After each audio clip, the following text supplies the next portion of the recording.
Clear কথা।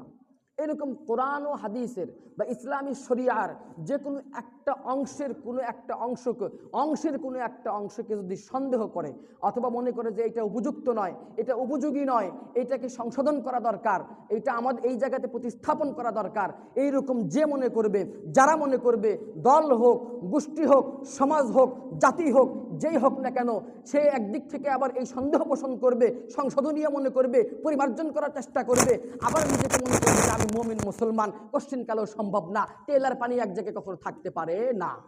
Clear কথা। কুফুরের তাবু আর ঈমানের তাবু আলাদা, কুফুরের তাবু আর ঈমানের তাবু আলাদা।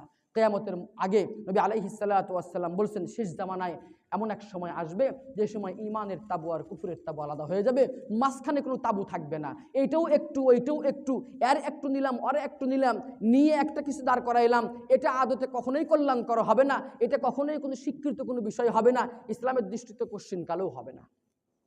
হয় ইসপার নয় উসপার, হয় ঈমান বিল্লাহ নয় ঈমান বিত তাগুত, হয় ঈমানি শাসন মানবে নয়তো তাগুতের শাসন মারবে, হয় আল্লাহর গোলামি করবে নয় মানুষের গোলামি করবে। বাস ক্লিয়ার কথা। এর বাইরে আর তৃতীয় কোনো জায়গা নাই, তৃতীয় কোনো অপশন নাই। আল্লাহ তাবারক ওয়া তাআলা আমাদের সবাইকে বোঝার